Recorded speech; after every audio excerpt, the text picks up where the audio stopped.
এই আয়াতে আল্লাহ বলে দিলেন যে আজকের এই মহান দিনে হে নবী, আমি যে হেদায়াত তোমার এবং তোমার উম্মতের জন্য পাঠানো শুরু করেছিলাম, আজকে এটাকে কামিল মোকাম্মেল করে দিলাম, পরিপূর্ণ করে দিলাম। সুবহানাল্লাহ। ও আতমামতু আলাইকুম নিয়ামতি, আর এই কোরআনের মধ্যেই আমার সমস্ত নিয়ামত আমি ভরে দিয়েছি। এখন শুধু খুঁজতে থাকো আর তুলতে থাকো এখান থেকে। ওয়ারাদিতু লাকুমুল ইসলাম দীনা, আর আমি মনোনীত করে নিলাম, বাছাই করে নিলাম, পছন্দ করে নিলাম ইসলামকে দ্বীন হিসাবে। তাহলে দ্বীনটা কি? আর দ্বীনুন নাসিহা, দ্বীন হচ্ছে মানুষের জীবনে উত্তম উত্তম হুকুম, নির্দেশনা এবং পরামর্শ দেওয়া, এর উপরে আমল করার নাম, ইয়াকিনের সাথে মেনে নেওয়ার নাম যে এটা আমার আল্লাহ হেদায়েত, এর মাঝেই আমার জন্য কল্যাণ। এই যে মসজিদে আজকে ইনশাল্লাহ এসার পরে তো খতিব সাহেব, ইমাম সাহেব বয়ান করবেন, আমরা কান ভরে মন ভরে শুনবো। এখনো আমরা শুনছি। একটু আগে সালাত আদায় করলাম, আল্লাহ তাআলা তৌফিক দিয়েছেন, এই জন্য আলহামদুলিল্লাহ। মাহবুব যদি আমাদেরকে বিছনায় ফেলে দিতেন, যদি না আসতে পারতাম, যদি শয়তান আমাদেরকে তার জালে বন্দী করে ফেলতো, তাহলে তো আমরা এই সৌভাগ্য থেকে বঞ্চিত হয়ে যেতাম। আমাদের মুয়াজ্জিন সাহেবের এই আওয়াজ প্রতিদিন 5 বার সব মানুষের কানে যায়, হাইয়া আলাস সালাহ, হাইয়া আলাল ফালাহ, আসো নামাজের দিকে, আসো কল্যাণের দিকে। কিন্তু তাই বলে কি সবাই মসজিদে আসতে পারে? পারেন না তো। কেউ আসেন, কেউ আসেন। সক্ষম পুরুষ, প্রাপ্তবয়স্ক পুরুষ সকলের জন্য মসজিদে এসে বাজামাত সালাত আদায় করা ওয়াজিব। কিন্তু এই সৌভাগ্য অনেকে হয়। অনেকে ঘরে পড়ে না, অনেকে পড়ি না, অনেকে আবার 3-4 ওয়াক্ত জমাই একসাথে পড়ে মনে করে যে আল্লাহরে বোধহয় আমি খুশি করে ফেলতে পারছি। আল্লাহ তো বলছেন যে আমি সমস্ত নামাজের জন্য ওয়াক্ত নির্ধারণ করে দিয়েছি, সেই ওয়াক্ত মোতাবেক পড়ো। এটা ওয়াজিব, পড়তে হবে ওইভাবে। বলছিলাম যে এখানে দেখেন শান্তি আর শান্তি। এই যে বাচ্চাটা, তার বয়স কত হবে? 4-5 বছর। এই বাচ্চা এসে বাবার পাশে এখানে দাঁড়িয়ে সালাত আদায় করেছে। আর একজন বয়স্ক মুরব্বী তাকে বলতে পারবেন না, বাচ্চা তুমি পিছনে যাও, কারণ সে কিন্তু আগে এসেছে। এরকম এক ঘটনা নবী করিম সাল্লাল্লাহু আলাইহি সাল্লাম মেহরাবে হাজির হওয়ার আগে এইরকম এক শিশু 7-8 বছরের, সে এসে মুয়াজ্জিন সাহেবের ঠিক পাশের আসনটা দখল করে বসেছে। ওমর ইবনে খাত্তাব রাদিয়াল্লাহু তাআলা আনহু মসজিদে প্রবেশ করলেন। এই জায়গাটা তার বড় প্রিয় জায়গা। আয়েশা খুব আদর দিয়ে আলতোভাবে মায়া করে বললেন, বাবা তুমি এই জায়গাটাকে আমাকে একটু ছেড়ে দিতে পারো? এই ছোট্টই বাচ্চা সিংহের রূপ ধারণ করে বলল, অবশ্যই না। হযরতে ওমর ইবনে খাত্তাব রাদিয়াল্লাহু তাআলা আনহু চিন্তা করলেন, এত মায়া করে বললাম, সে কি বলবো আমারে? বলল, কেন অবশ্যই না? বলছে, আমি চাই নবী করিম সাল্লাল্লাহু আলাইহি ওয়াসাল্লাম ফরজ নামাজ আদায় করার পরে যখন বলবেন কি সালাম যে আমরা ফেলে একটু সাহায্য করেন, আসসালামু আলাইকুম ওয়া রাহমাতুল্লাহ, আসসালামু আলাইকুম ওয়া রাহমাতুল্লাহ, সালাম দিয়ে তাই নিয়ে খুব পাবে তরফলা হয়ে যায় মাঝে মাঝে, নামাজ আমরা শেষ করি, তাই না? এ বাচ্চা বলতেছে, আমি চাই মায়ার নবী, দয়ার নবী, রহমতের নবী, রহমতি চোখের দৃষ্টি সালাম ফিরানোর সাথে সাথে আমার দিকে পড়ো। এই জায়গা ছাড়বো না, আজকে তখন করছি বড় কষ্ট করে। হ্যাঁ, এরকম বাচ্চা হোক, আপনার অফিসের কর্মচারী হোক, সমাজের একজন সাধারণ মানুষ হোক, আপনি হয়তো বয়সে মুরব্বী, হয়তো সমাজে আপনার অবস্থান অনেক ঊর্ধ্বে, হয়তো আপনি বড় আলেমে দেন, হয়তো আপনি শিক্ষার দিকে অনেক অগ্রসর, কিন্তু আপনি কাউকে এখানে দাঁড়াতে সরাতে পারেন। তার কারণ হলো আমরা সকলের পরিচয় হচ্ছে আমরা আব্দাল্লাহ, আল্লাহ তাআলার গোলাম। এখানে এসেছি গোলামি করার জন্য, অন্য কাজ কোনো কাজের জন্য না। ওয়া মা খালাকতুল জিন্না ওয়াল ইনসা ইল্লা লিয়াবুদুন। আর এছাড়া অন্য কোনো কাজে আমি জিন এবং মানুষকে পয়দা করে নেই, তারা কেবল আমার গোলামি করে। এখানে সবার এক স্ট্যাটাস, সবাই গোলাম। এখানে অন্য কোনো অভিযোগ কেউ নাই, সব গোলাম।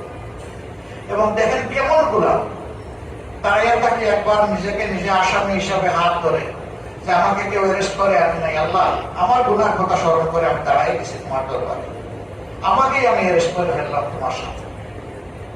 তারপরে সূরা পড়লাম, পড়ে আল্লাহু আকবার বলে রুকুতে গেলাম, মাথা নত করলাম, ওখানে গিয়ে আল্লাহ তাআলার তাসবিহ, সুবহান রাব্বিয়াল আযীম, আমরা তাসবিহ করতেছি, আল্লাহর পবিত্রতা বয়ান করছি। সামি আল্লাহু লিমান হামিদা, আল্লাহ তুমি তো শুনতেছো, আমি তোমার প্রশংসা করতেছি। রব্বানা লাকাল হামদ, হে রব তোমারই সমস্ত প্রশংসা, আর কারণ আবার আল্লাহু আকবার বলে এমন অবস্থা হলো যে মাথাটাই আমরা লুটাইয়া দিলাম। দেখেন, আমি এই কথাটা বলে শেষ করব। একমাত্র প্রাণী দুনিয়ার, ভালো করে খেয়াল করবেন, যেই প্রাণীটা দাঁড়ানোর সময় সোজা হয়ে দাঁড়ায়, চলাফেরার সময় সোজা হয়ে চলাফেরা, তার পায়ের পাতা আর মাথা সোজা, আলিফ। আল্লাহু আকবার। আমি চিকিৎসা বিজ্ঞানের ছোট্ট ছাত্র, অতি নগণ্য, অনেক প্রাণীর উপর আমাদের শিখতে হয়, গবেষণা করতে হয়, তাও আল্লাহর সৃষ্টির মধ্যে এটা নগণ্য। একটা প্রাণী জানা মতো নাই, নজরে পড়লো না, দেখলাম না কোনোদিন, আমিও না, আপনারাও না, যে এরকম সোজা। আর সবগুলা হয় রুকুর হালতে, না হয় বুকে ভোট দিয়ে চলে, হয় মাটি শেষরাইয়া চলে, না হয় পানির মাঝে সাঁতার কাটে। একটা প্রাণী আল্লাহ মাথাকে সোজা করে রেখেছেন। আল্লাহু আকবার। কি মেহেরবানি আমাদের মাবুদের আমাদের প্রতি। সেই মাবুদ বলেন, এই যে বিরল সম্মান তোমাদেরকে দিলাম, এই মাথা শুধু আমার কাছে লুটাবা, মাথা নত করবা শুধু আমার কাছে, আর কারো কাছে। যে বান্দা এটা পারবে তার জীবন সার্থক। মন ভরে যে আল্লাহর সামনে মাথা নত করতে পারবে, লুটিয়ে করতে পারবে, তার জীবন সার্থক। মানুষকে আল্লাহ তাআলা মায়ের পেট থেকে পয়দা করেন নিষ্পাপ অবস্থায়। আল্লাহর বান্দা যখন সিজদায় গিয়ে কাঁদে, চোখের পানি ফেলে আর বলে, মাবুদ গো, আমার গুনাহ না হয় তোমার হিমালয় পর্বতের মতো, কিন্তু দয়ার মাবুদ, তোমার রহমতের মাগফিরাতের কোনো সীমা পরিসীমা না। তুমি যেমন মায়ের পেট থেকে আমাকে নিষ্পাপ হিসাবে পয়দা করেছিলে, ও আল্লাহ, আমি জানি না তো আমার জীবনে আরেকটা সিজদা আমি দিতে পারবো কিনা। এই সিজদা থেকে আমার মাথা উঠানোর আগে আল্লাহ তুমি আমাকে ক্ষমা করে দাও, আমাকে পরিষ্কার পরিচ্ছন্ন করে দাও।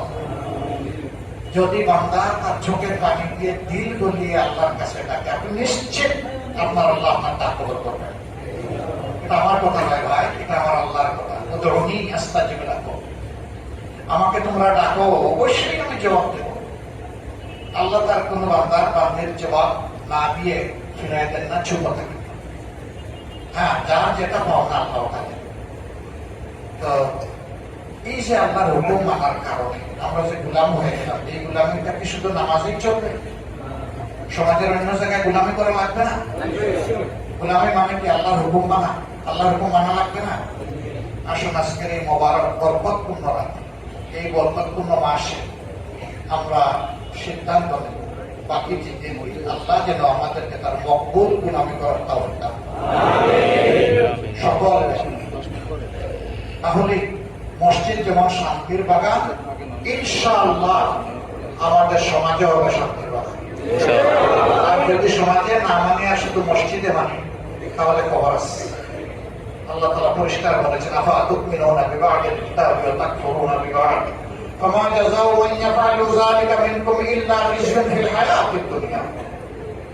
আমি যে বরকতময় কিতাব তোমাদেরকে দিলাম, নিয়ামত করা কিতাব দিলাম, সেই কিতাবের কিছু যদি তোমরা মানো আর কিছু মানো না, তাহলে কি আচরণ আমার কিতাব অর্থাৎ আল কোরআনের হুকুমের সাথে যারা করবে, আল্লাহ বলছেন যে আমি এছাড়া তার আর কি পাওনা আমার কাছে হতে পারে যে আমি দুনিয়ায় তাকে চরমভাবে লাঞ্ছিত করবো, বেইজ্জত করবো। বলেন না আউযুবিল্লাহ। আল্লাহ যারা বেইজ্জত করবেন তার দুনিয়া আছে, তার আখিরাত আছে, তার সব ধ্বংস। আল্লাহ তাআলা তার গোটা কোরআনের হুকুম আহকাম আমাদেরকে মানার তৌফিক দান করুন। আমার জন্য একটু দোয়া করবেন। আমি মুখে যা বলি আল্লাহ যেন আমাকে তাই করার তৌফিক দান করেন। এবং আমি আপনাদের জন্য দোয়া করি, যে কথাগুলো আল্লাহ তাআলা তার মেহেরবানিতে দ্বীনের ইলম হিসাবে আপনাদেরকে শোনার জানার সুযোগ দিয়েছেন, আল্লাহ যেন আপনাদেরকে সেগুলোর উপর নেকামত করার তৌফিক দান করেন। এই মসজিদের প্রতিষ্ঠা পরিচালনা, এই মেম্বর এবং মেহরাবের হক যুগ যুগ ধরে যারা আদায় করেছেন, আর আমরা যারা তাদের পিছনে ইক্তেদা করে সালাত আদায় করেছি, আল্লাহ আমাদের সকলকে মাফ করুন। বিশেষ করে প্রতিষ্ঠাকারীদেরকে আল্লাহ উত্তম, অতি উত্তম জাযা দান করুন। তারা তাদের হৃদয়ের আবেগ দিয়ে, তাদের মেধা যোগ্যতা দিয়ে, অর্থ বিত্ত দিয়ে, পরিশ্রম দিয়ে এরকম ঠিকানা তৈরি করে গিয়েছেন বলে আজকে মন করে আমরা সালাত আদায় করতে পারি। রব্বুল আলামিন দুনিয়া থেকে এরকম যারা চলে গেলেন তাদের কবরগুলাকে জান্নাতের এক একটা জীবন্ত টুকরায় পরিণত করে দিন এবং সেই কবরগুলোর সাথে মাহবুব তার মায়ার জান্নাতের এক একটা জানালা করে দিন। এটা যারা পরিচালনা করেছেন, এখন যারা করছেন, প্রতিষ্ঠা করেছেন এবং ইমাম সাহেব, মুয়াজ্জিন সাহেবরা আরো ব্যবহার করবেন। আসরের দিন আল্লাহ তাদের গলা লম্বা করে উঠাবেন। ওই যে তারা আজান দেন, এটা আলাদা মর্যাদা। সেদিন আপনাদের পাশে ভাই আমাদেরকে একটু রাখবেন, একটু মায়া করবেন। সেদিন আল্লাহ যেন আমাদেরকে সেদিনও একসাথে আসর নসিব করেন, নবীন, সিদ্দিকীন, শুহাদায়ে কেরাম এবং সালেহীনদের সাথে। প্রিয় বাংলাদেশের প্রতি আল্লাহ তাআলা রহম করুন, শান্তির ফয়সালা নাযিল করুন, আমাদের দেশটাকে আল্লাহ শান্তির দিকে নিয়ে যান, আমাদেরকে আমাদের দায়িত্ব পালনের তৌফিক দান করুন। আমাকে সুযোগ দেওয়ার জন্য আপনাদের অনেক শুকরিয়া। আল্লাহ তাআলা আপনাদের হায়াতে, সেহাতে, ইজ্জতে, ইলমে, আমলে, রিজেকে অফুরন্ত বারাকা দান করুন। আসসালামু আলাইকুম ওয়া রাহমাতুল্লাহি ওয়া বারাকাতুহু।